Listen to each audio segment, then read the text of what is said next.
So today we're speaking about Pesach, Passover, which is coming soon. And we're going to talk about the process of liberation.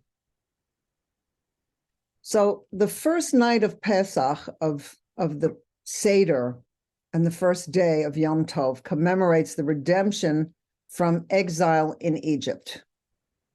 And the final day of Passover celebrates the future redemption, which God will bring about through Mashiach. So we're talking about the first day and the last day, that they're different. The first day is talking about where we are now, coming out of Pesach, going into Pesach, and then coming from there. And then the last day is talking about the future redemption. So now we're talking about a present redemption, which really means that began in the past, at the time of going out of Egypt. And we're talking about a future redemption. And what's the link between this past redemption that happened and the future redemption that's going to happen? And what do we do to help bring this into reality?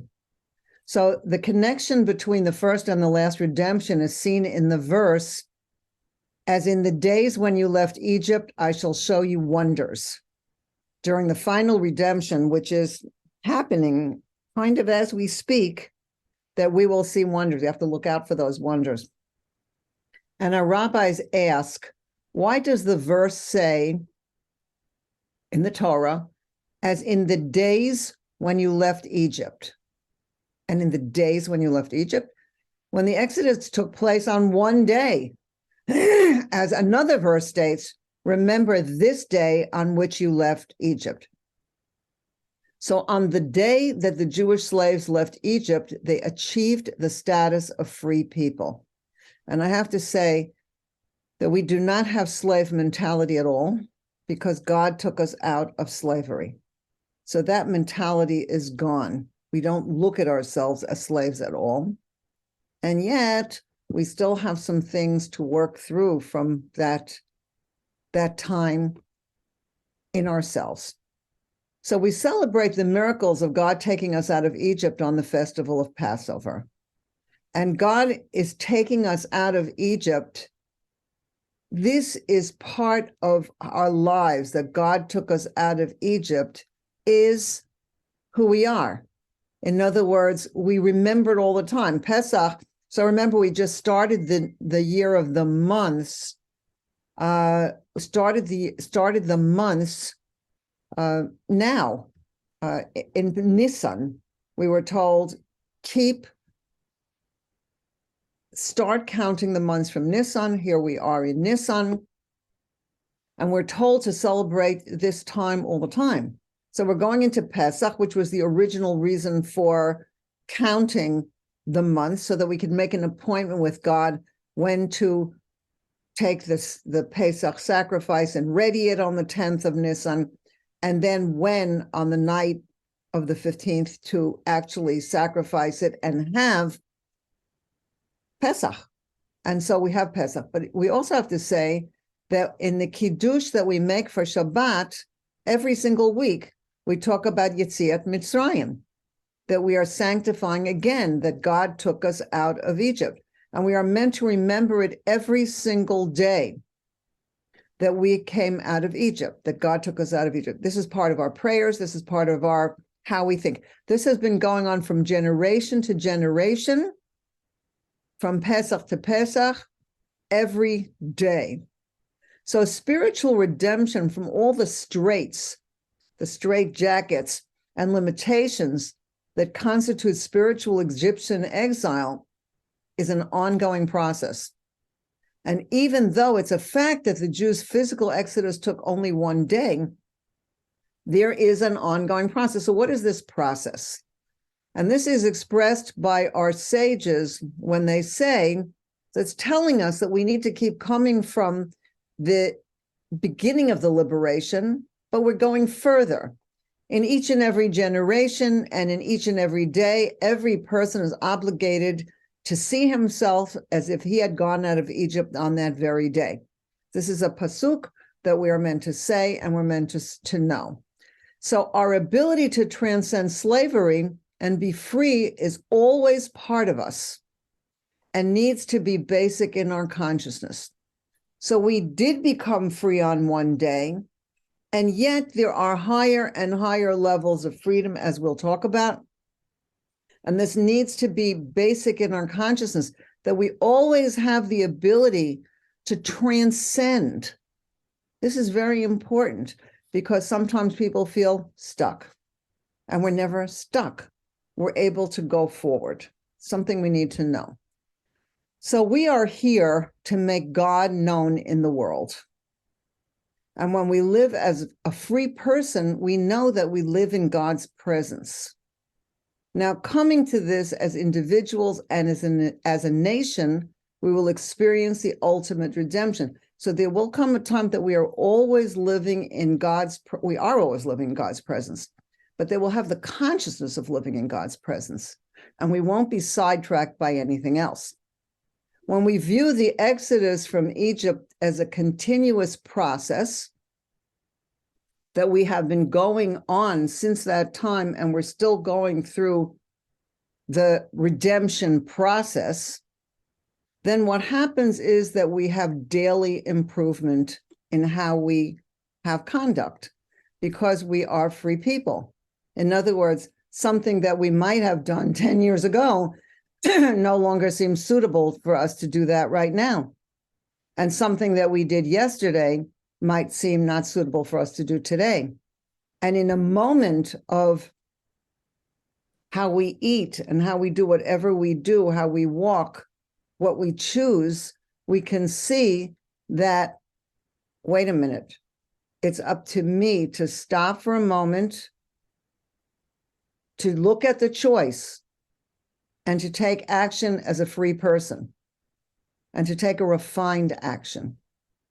So just as the Exodus encompassed the entire nation and resulted from the Jews' collective service, so will the future redemption liberate all Jews from exile, and it too will result from our collective efforts.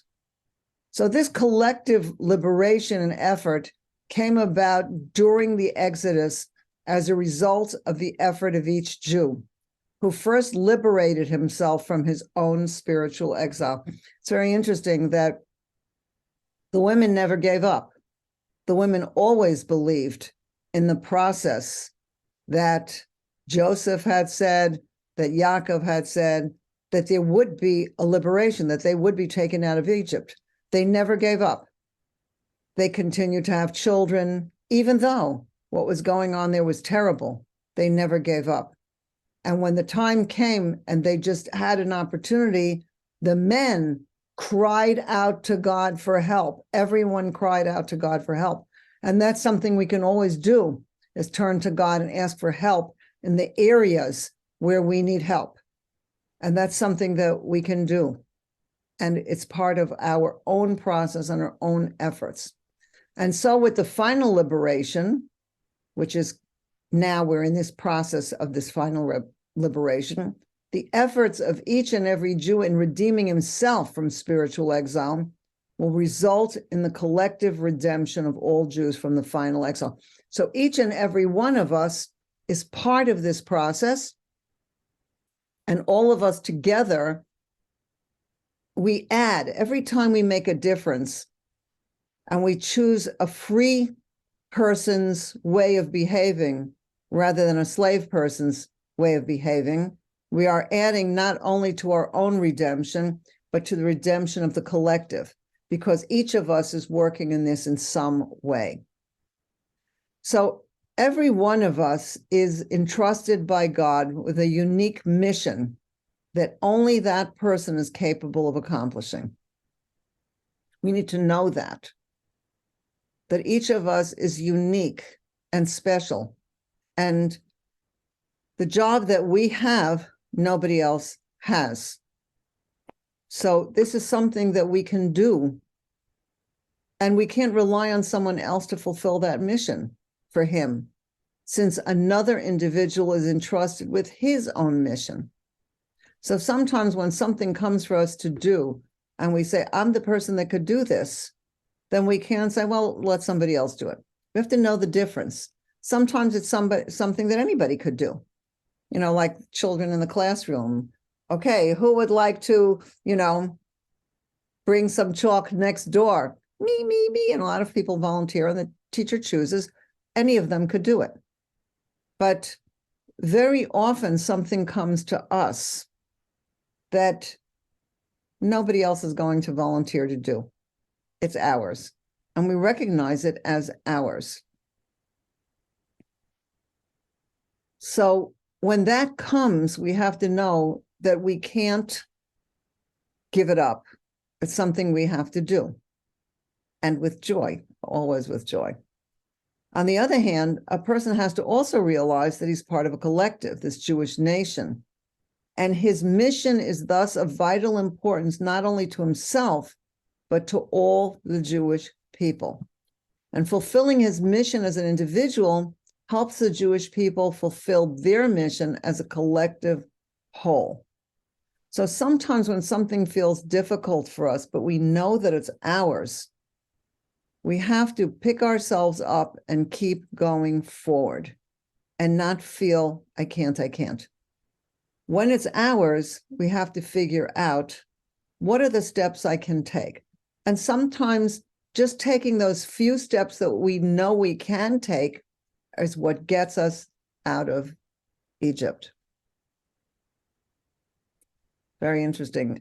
Many years ago, I went on one of those T lines that you go up a tree or a tall pole, a zip line, and then you go shoo and slide down. So I climbed way up.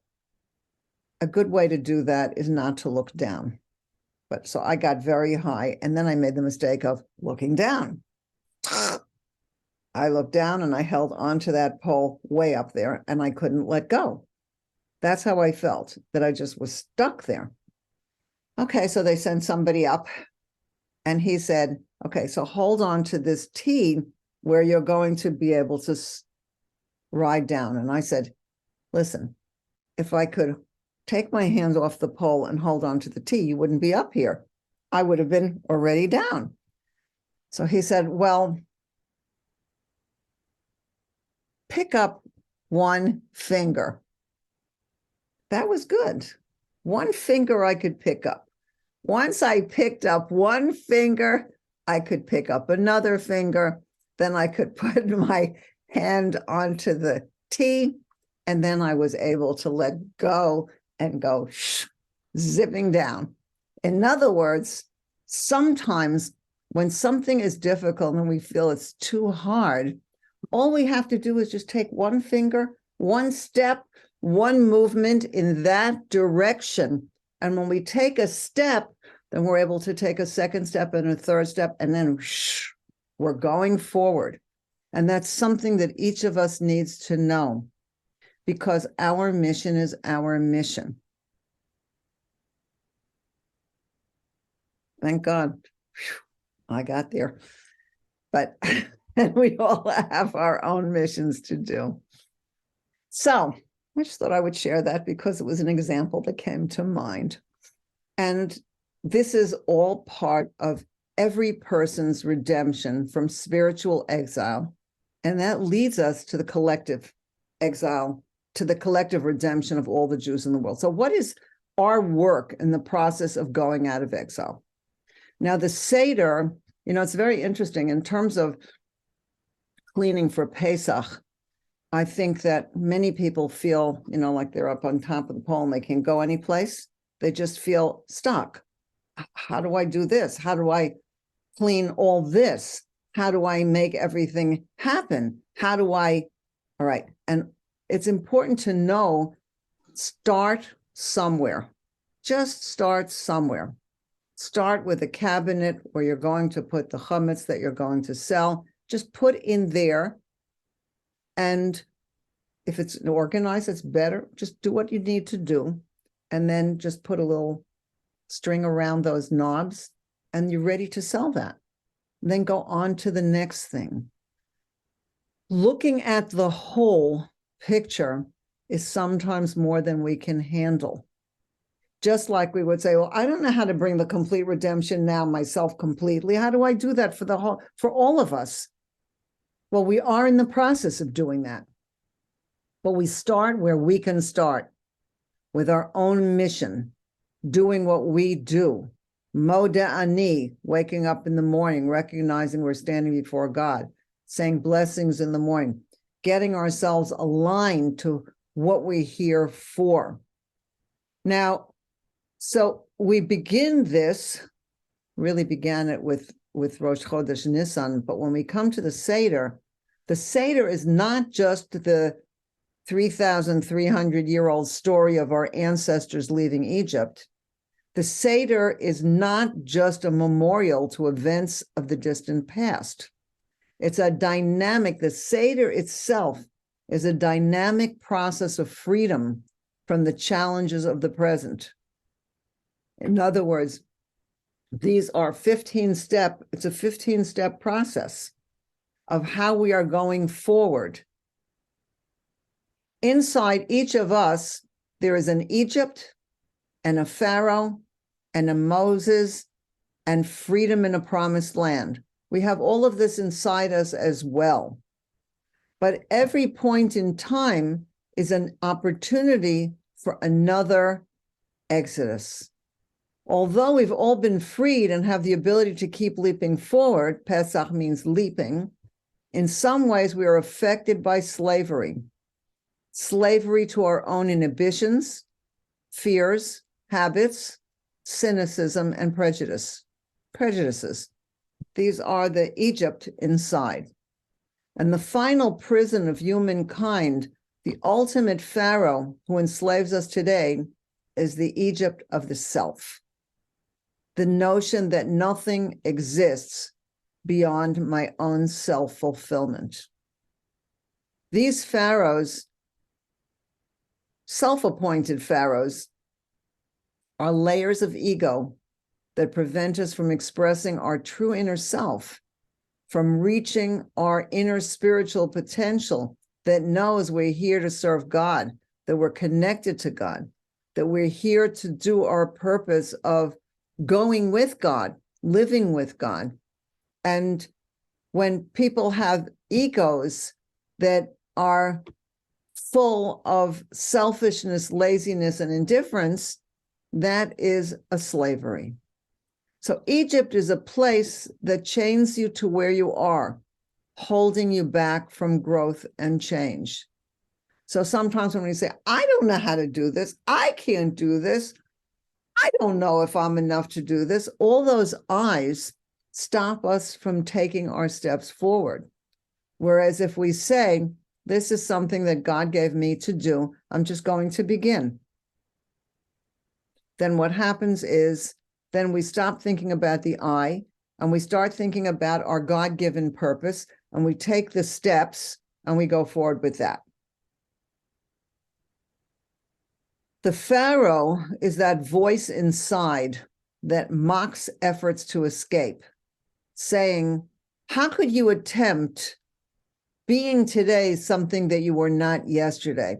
There are mockers outside, and there are mockers inside. It says in the Shulchan Aruch, in the Book of Laws, that we are supposed to ignore the mockers. So those who make fun of us doing what we do, don't pay any attention. But what happens when that mocker is inside us? It's a Pharaoh, it's a voice saying, aren't you good enough as you are? Or what do you think you're going to grow? Don't you know who you are? All those voices, why are you attempting to leave this stuck position?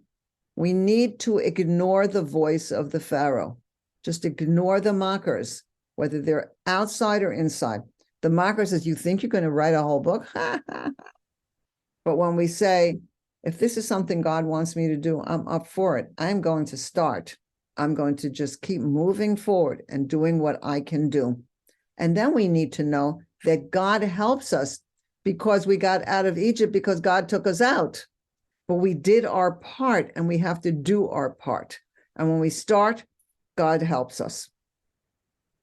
Moses inside us is the liberator, the infinite force deep within, an impetuous and all-power drive to break out from any bondage, to always transcend, to connect with that which has no bounds. So the Moshe inside us says, let's go, we're going. And with that, we go. But freedom and the promised land are not static elements that are just sitting there. It's not we just sit there, okay, I'm going to wait till I get to the promised land. Just let me know when it comes. No, it's not like that. They are our own achievements, which each of us may create at any moment in anything that we do, simply by breaking free from whoever you were the day before. Somebody once asked the Lubavitcher Rebbe, what could I do to consider myself your chassid? So to that person, the Rebbe said, if every day you take one step beyond what you took yesterday, then you're my chassid. So that's an amazing concept, that we're connected to Moshe, we're connected to God by breaking free from something that we did yesterday. The one finger that we lift allows us to take other fingers and move forward, or the one step we take allows us to take many steps. And that's what we need to do. Now, last Passover, each of us may not have yet begun to do the mitzvah that was waiting for us.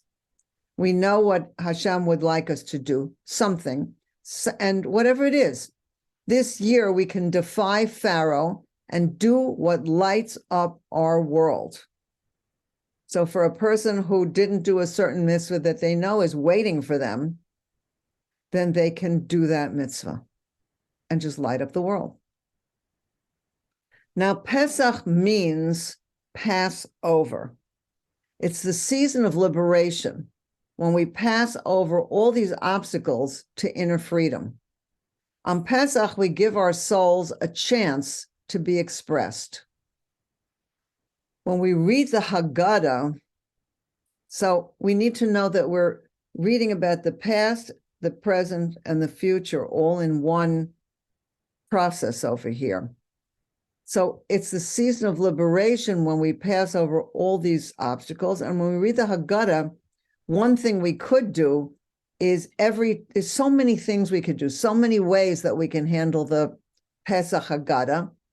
And it's good to have a Haggadah that has commentary on it. And it's good to choose a commentary that is meaningful to you. So either you have one, I use the ones that I use every year because so far they really work for me. Then I read other things. There are many things that you can read on Chabad.org or in other places and print them out and read them and have them with you on Pesach. And look for what in the Haggadah awakens you personally. One thing we could do is every time it says Egypt, we're going out of Egypt and Egypt is giving us a hard time, we read limitations.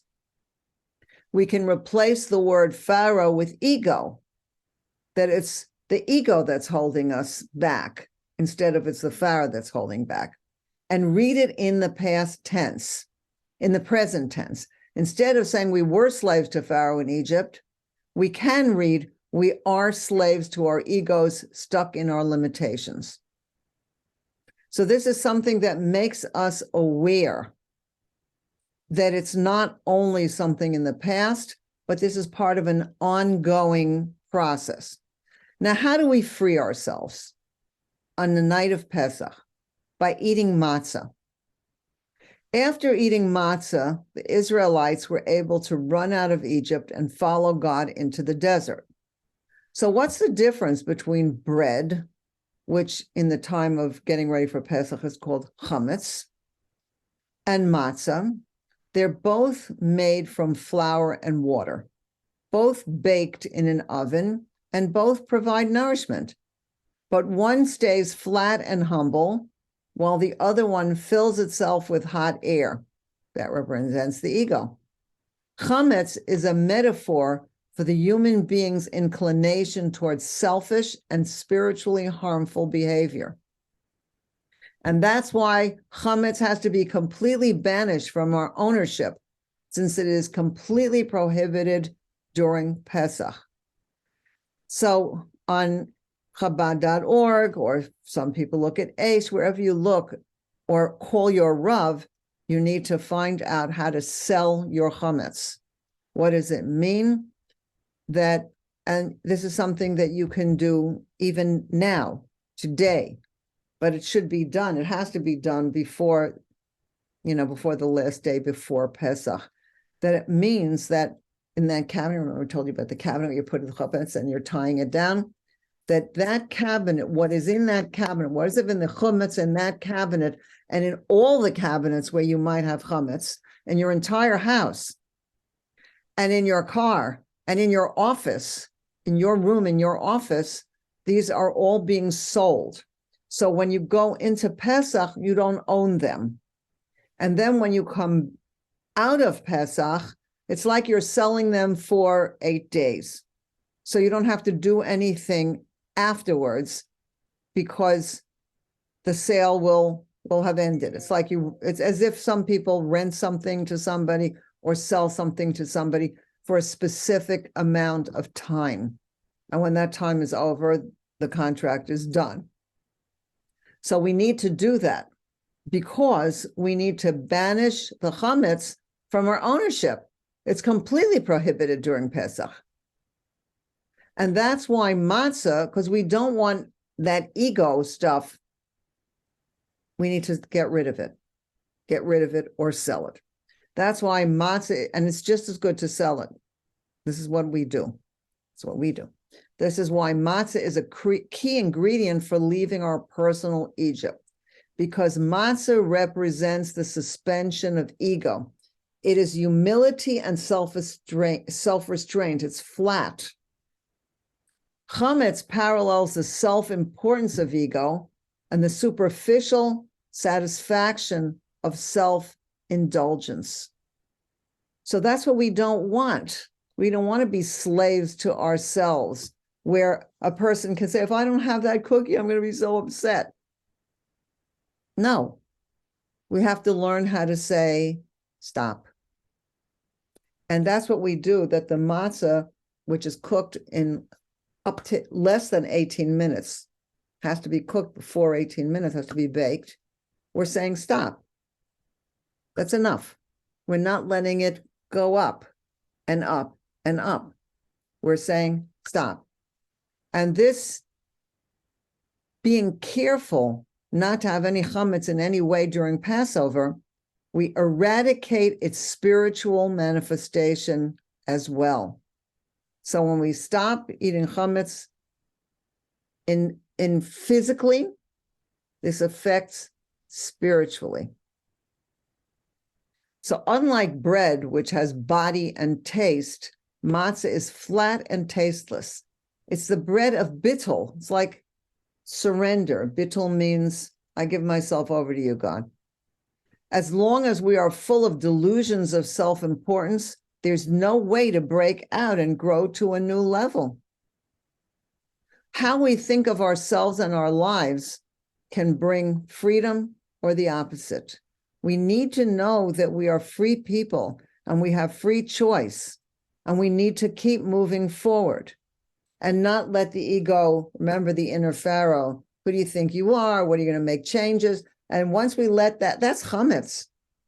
But if we say, stop, this is life, moving me forward, I am moving with God's divine providence, doing my mission, being here to do what I'm doing. So once we make ourselves small, we can free ourselves and go out with transcendence. Now, usually people are scared to suspend the ego because people think that they're going to lose themselves.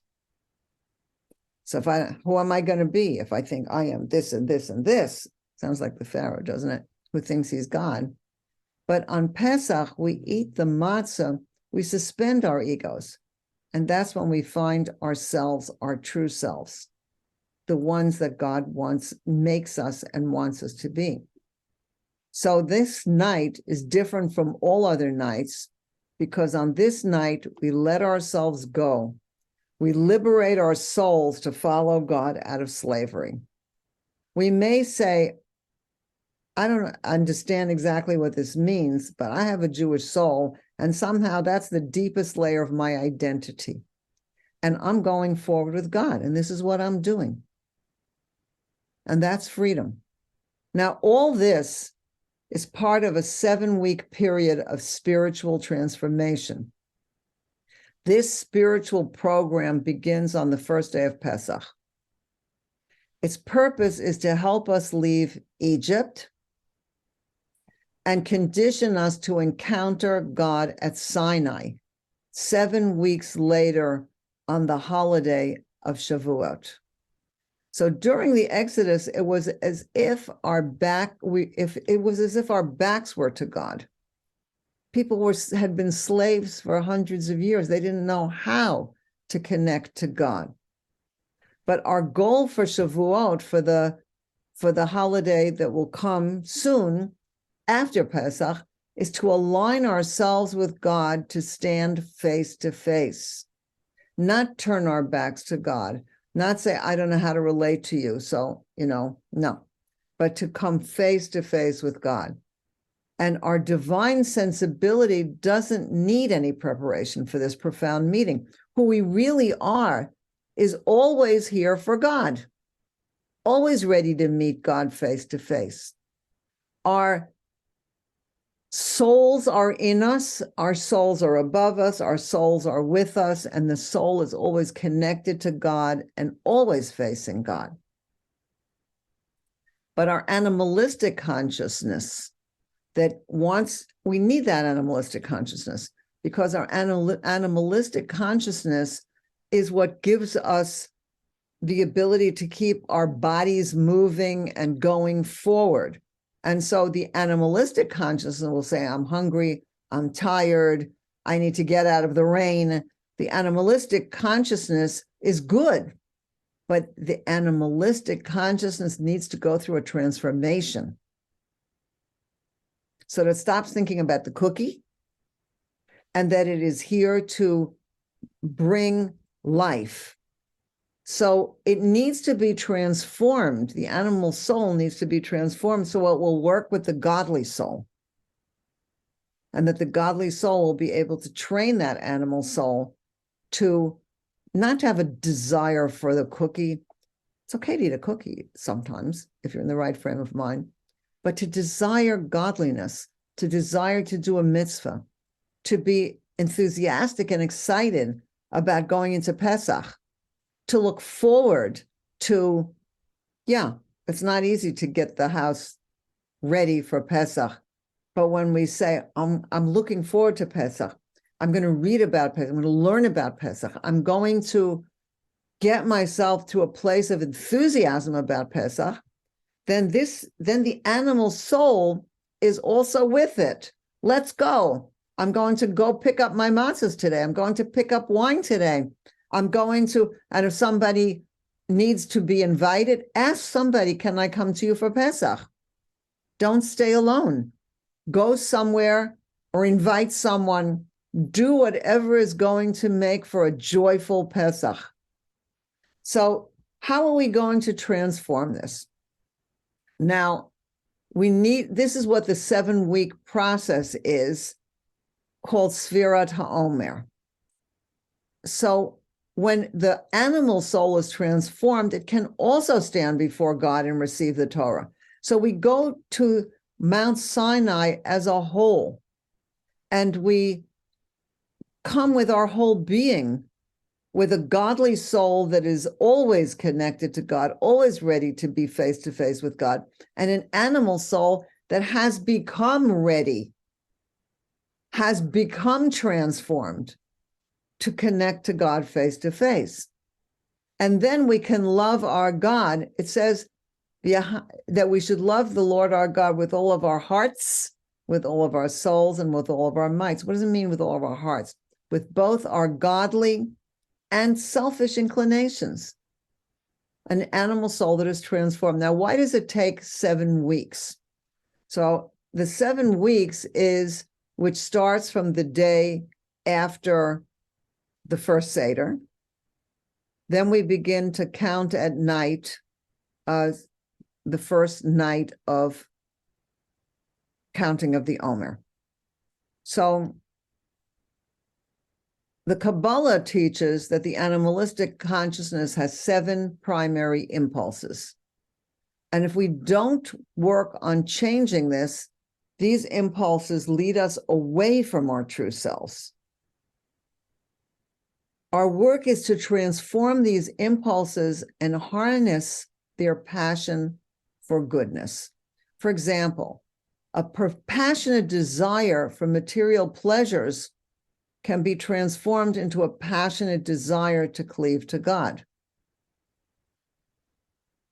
Egotistical pride can be transformed into a healthy pride coming from an awareness of godly potential. In other words, if we say, oh, I'm so great, that's an animal drive. When you say, thank God, thank you, God, for helping me to accomplish this that was important to me. Thank you for helping me to accomplish the mission that you are giving me. And please help me to keep accomplishing the missions that you continue to give me. That brings us to an awareness of godly potential, and it's a healthy pride that comes for that. Thank God that I was able to do this. Now, what we're talking about right now is that during the 7 weeks between Pesach and Shavuot, we begin to count the Omer, beginning on the night after the first Seder, as we said. And each week, we work on transforming one of the 7 impulses: Chesed, Gevura, Tiferet, Netzach, Hod, Yesod, and Malchut. This is something that I believe I have something on YouTube about this. And that's something that you can look up. Chesed is loving kindness. So we're taking our loving kindness and we're transforming it every day. We take each of these on the first day of Chesed, it's Chesed of Chesed, kindness for the sake of kindness. The second day is Gevura of Chesed, where we're able to hold back for the sake of kindness. Tiferet, Sheba Chesed, Netzach Sheba Chesed, Hod Sheba Chesed. So go through the whole gamut of all the feelings and of all the emotions in Chesed. On day 8, when we have finished the first week, then we go to everything in Gevura, Chesed of Gevura, Gevura of Gevura, Tiferet of Gevura. So every evening, we count the days and weeks. Today is day 1 of the Omer. Next night, today is day 2 of the Omer. Then we get to day 8. Today is day 8, 1 week and 1 day of the Omer. Then we count a week and a day. So we're counting the week and the day. So the counting of 49 days until we've gone through Malchut, the last of these, we've gone through all of them until we come to Malchut of Malchut. That is on the 49th day. So this counting of 49 days brings us to the 50th day, which completed the transformation of the generation of the Exodus from Egypt to come to Mount Sinai. They did go through day after day after day of becoming more and more conscious of their freedom, working through who they were, finding out who they really are instead of remembering their slavery. And then, as we count, now we come to the holiday of Shavuot. So then they came to Mount Sinai, and now we come to Shavuot, celebrating the giving of the Torah. But to transform the animal soul's impulses, first we have to subdue them. It's interesting that the week of Pesach is starting from the day after the first day of Pesach, is the week of Chesed. And Chesed is loving kindness, that you could go out and you could do. But here, the animal's impulses, we first have to subdue them. In other words, our kindness is being directed to God and to serving God, and not to becoming a big loaf of bread, but becoming a flat matzah with bittul, with giving ourselves over to God. What would you like from me? So during Pesach, the ego has to be completely and unconditionally humbled by eating matzah, no chametz. This enables us to begin the process of transforming the ego and harnessing its power for holiness. After the days of Pesach, when chametz is completely prohibited, during the Pesach, completely prohibited, chametz is permitted after Pesach, during the rest of the weeks of counting the Omer. During the temple service on Shavuot is the only time in the whole year that offering challah, which rises, becomes a mitzvah. So our ultimate goal is not just to subdue the inner animal, but gradually to transform it so it can stand before God face to face, so that both the godly soul and the animal soul are now ready to stand before God. And this is our work as individuals and as people. So this process of liberation begins on the first night of Pesach, when we go beyond time. We recall the Exodus in our minds, verbalize it in the telling of the Haggadah, digest it in the form of matzah and wine. Now, matzah is called the poor man's food because it represents humility. It also represents faith. And when we eat the matzah, we have to know that we're bringing faith into who we are, because faith comes from above us, that we're bringing faith into our whole being. And that's what we're digesting when we're digesting the matzah. So when we're calling it it's called the bread of faith, and it's also called the poor man's bread. And that means that when we're eating the matzah, there's a humility, that we're remembering slavery. But when we say the bracha, the first piece of matzah we eat, and we say the afikomen, we need to know that this is the food of faith as well. Now, we also drink wine, 4 cups of wine, and wine is sweet and celebrates liberation that took place when God brought us out of Egypt. So there's both. There's remembering what we went through, the slavery, and the sweetness that God took us out, and we are never slaves again. This is so essential. And as we pass over the centuries through the Haggadah, and this also have been doing for centuries, history is made real.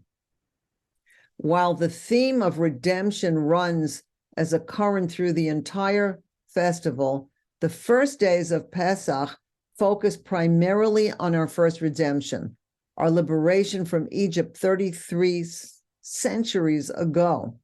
While the closing days of Pesach, the last day or two, depending where you live, in Israel, it's 1 day, and here it's out of Israel, it's 2 days.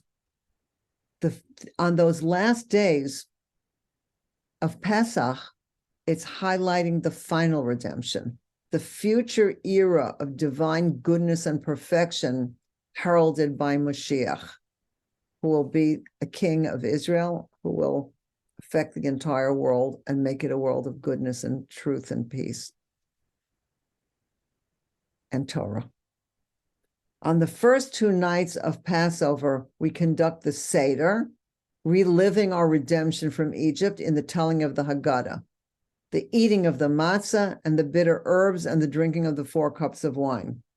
On the 7th day of Passover, we read the Song at the Sea, because we crossed the Red Sea 7 days later, which was another amazing miracle, which contains an important allusion to the Messianic day, to the Messianic era. And on the 8th day, the Haftorah is one of the primary prophecies of the future redemption. Rabbi Yisrael Baal Shem Tov, the founder of the Hasidic movement, instituted the custom of Mashiach's feast, which is a minor Seder of sorts, that's we do on the last day of Pesach, that includes a matzah and 4 cups of wine on the afternoon of the 8th day of Pesach. So on the last days of Passover, our transcendence of time enters a new heightened phase. It's one thing to vitalize memory to the point of actual re-experience of coming out of Egypt. but it's something else completely to make real an event that lies in the future, especially an event that has no parallel in the history of man. But this is what we do in the closing hours of Passover.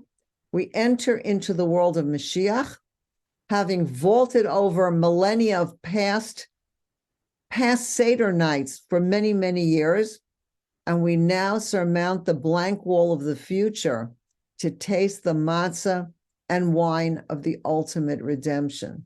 So Pesach is really bringing us not only out of the past, but into the future, of bringing the future into the present, where we live as free people and where the world is a place of goodness.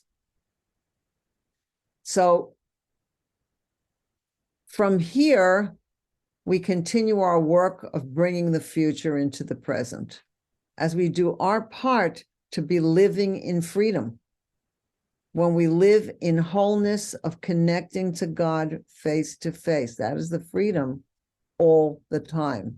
So we work on this all the time until it will be so much a reality for us, for our people, and ultimately for the whole world, that we will know that we are living in God's presence, and the redemption will be real, complete, and what we live in, and there will be no more exile ever again. This is the process. So we bless people to have a Chag Kasher v'Sameach, a holiday that is kosher and joyful. Kosher is our work of being completely free of chametz. That's the specialty of kosher. Kosher is always how we are careful not to eat meat and milk together, and that we eat kosher meat. So there are steps to take in kosher. But this particular time when we're saying a Chag Kasher, it's not only being regular kosher, but it's being completely free of chametz. And this is our work and our consciousness. So when we're saying Chag Kasher, this is our part of the work of going into Geula, of redemption, and going out of slavery to where God wants to bring us. When we say Chag Kasher v'Sameach and joyful, we are joyful as we celebrate God's miracles of giving us freedom. All the miracles of God taking us out of Egypt, and all the miracles of God bringing us across the Red Sea, and all the miracles of God bringing us to Mount Sinai, and all the miracles that we are a people working on going into redemption for thousands of years. These are all miracles from God.